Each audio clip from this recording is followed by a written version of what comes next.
Oh, stand up properly, you stupid bloody Tyrannosaurus. Why aren't you standing up properly? There. Not really standing up properly, but...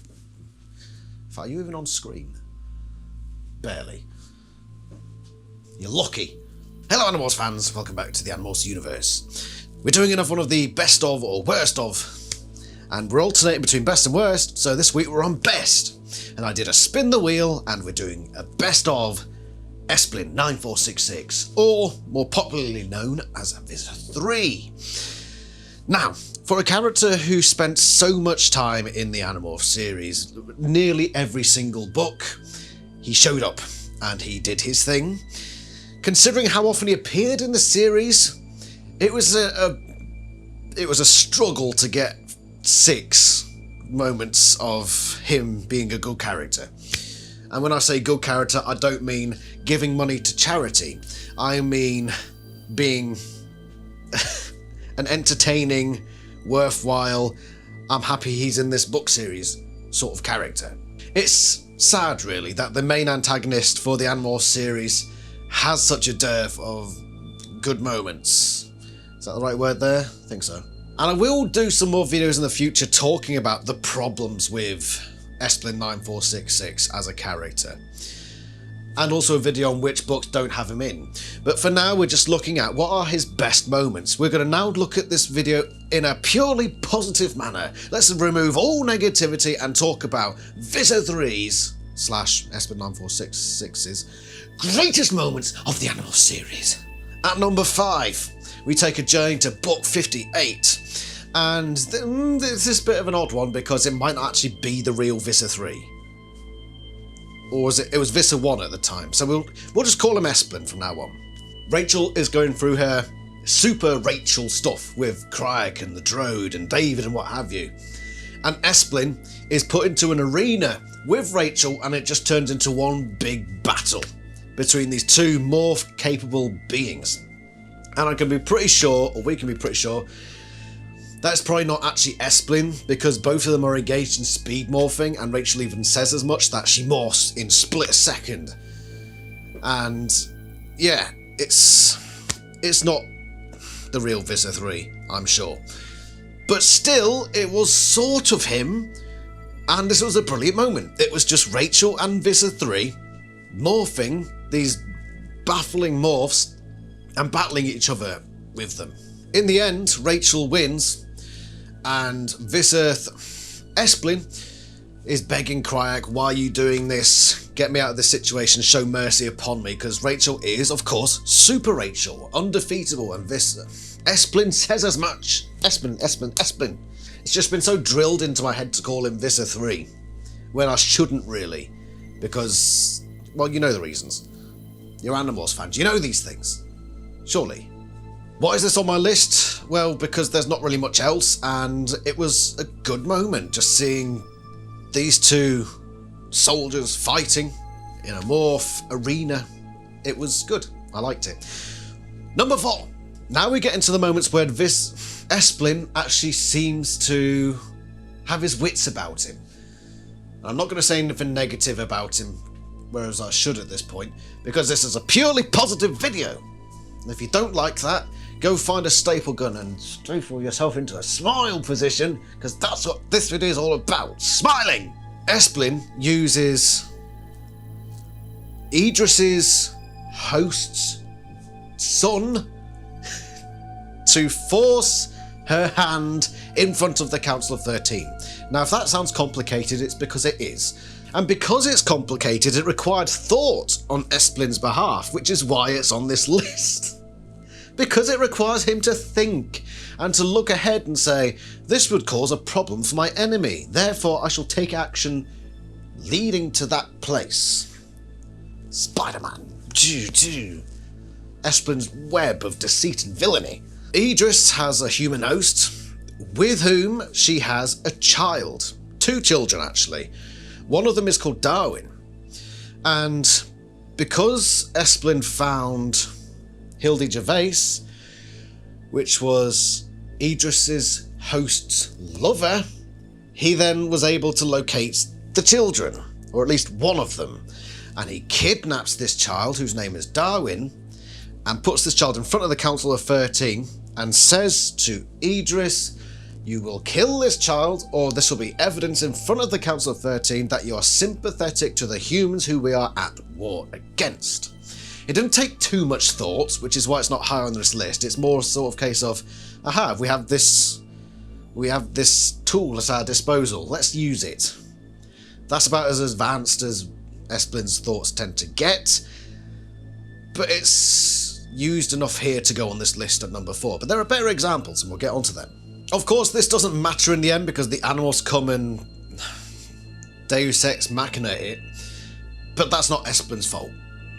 So keep your smiles on, everyone. Let's go look at number 3. Number 3 is the plan to eliminate the Yeerk peace movement and the Andalite bandits in book 43. This again required Esplin to use his noggin and to say, we can set a trap and eliminate 2 enemies at once. Kill 2 birds with 1 stone. This is not his usual way of thinking. His usual way of thinking is, I'm gonna blow stuff up and hope for the best. Yeah, that's usually what Esplin does. But what he does here, he knows that Taylor has this weird connection to Tobias, who he assumes is one of the Andalite bandits, of course. God, I hate Taylor, but positivity, everyone. This is a best of list. He sends Taylor to go see Tobias to say, I've swapped sides now because I'm mad, don't you know? And the Animorphs believe this. And they go ahead with this plan to blow up the Yeerk pool. Because why wouldn't they? They do eventually, and at this stage they're sort of on edge about it. And because they're still on edge about it, Cassie is the most on edge about it and tumbles off said edge and comes out of the mission, which actually saved the Animorphs here. And Vista 3 Esplin's plan doesn't pay off. He made sure, and I don't remember how, he made sure that loads of the Yeerk peace movement were in the Yeerk pool at the time, which does raise questions, but again, let's be positive. Because we're not looking at the mechanics of the book here, we're looking at the simple facts that Esplin did a good job. Even though he failed ultimately, it wasn't necessarily his fault. God, this is far more difficult than it ought to be. Once again, he said, aha! There are these 2 things, and if I actually plan ahead, not just act in the freaking moment, if I actually plan ahead, I can make it so that I destroy both of them at the same time. And get sympathy from the Council of 13, who will see that things happened in a bad way. It's actually a relatively good plan by Esplin, but as I mentioned, Cassie dropping out of the mission and then trying to find the Yeerk peace movement to have a bit of a cry about it. She notices that they're all in the Yeerk pool at the same time. That's when she realised, hold on a minute, this is a plan by Esplin to get us all killed, and she stops it. But that's not Esplin's fault. Maybe an oversight, but if he still considers them Andalite bandits, then it's probably not a justified, probably is a justified oversight, so fair enough. Number 3 on the list. What's number 2? Esplin kills the Animorphs. He finally does it. It's just a shame it happened during a frickin' Sario rip. It's funny, isn't it? The one time he's actually able to be victorious and be the winner and have a good idea that comes to fruition, the one time, is when it's a Sario rip, and in killing them, he actually ends that timeline and reverts it back to normal. We're talking about book 11, by the way. And he knows that the Andalite bandits need to travel to the blade ship and use it to take off. Or at least to restart the Sario rip and get them back into their own time. So Esplin rightly thinks, okay, so they're going to come to the ship. So we're going to ambush. We're going to make it look as if I'm on the ship, but I won't be on the ship. Remember, they're in the Amazon as well. So he puts like a hologram of himself in the bridge of the ship. And we know that Yeerk holograms are pretty good, according to Book 21, that convinces the Animorphs, or the Andalite bandits, that Esplin is on the bridge of this ship, but he's not. He's actually in Lurdathak morph. What's the Lurdathak? It's this big tree-like monster. Where are they? They're in the Amazon, which is filled with trees.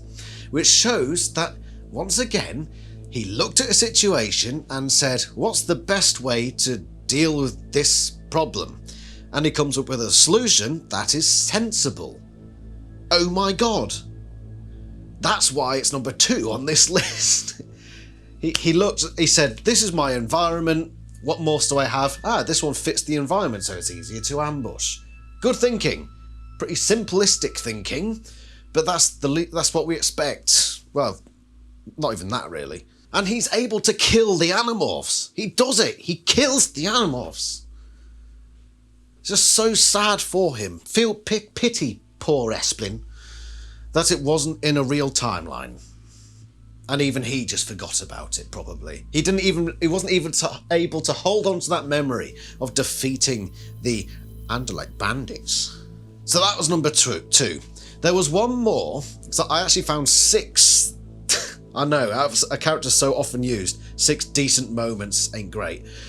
But one of them couldn't make it onto the list, I'm afraid. And that is when he learns about the Andalites. That's it. It's in the Hork-Bajir Chronicles, and it is often quoted as the time where it shows that he was actually used to be intelligent in the past. But does it really? Knowing your enemy? Basically what happens in the Hork-Bajir Chronicles is all the other Yeerks are ooh, sort of like that. And Esplin's the only one thinking, you know who our main enemies are? Who are they? That's it. That's the sign of Esplin being intelligent in the past. That he thought, maybe we should know our enemies a bit more than we do. Yeah. So, as much as people say that was a good Esplin moment, stack it against average Joe Bob down the street. Yeah, it's nothing special. But we do have to remember as well that this is a completely different race. It's an alien race. And they've only just come into the idea of war. They've barely seen out of their own pools before. So it probably is actually It probably is actually a revolutionary idea amongst the Yeerks. Maybe we should study our enemies.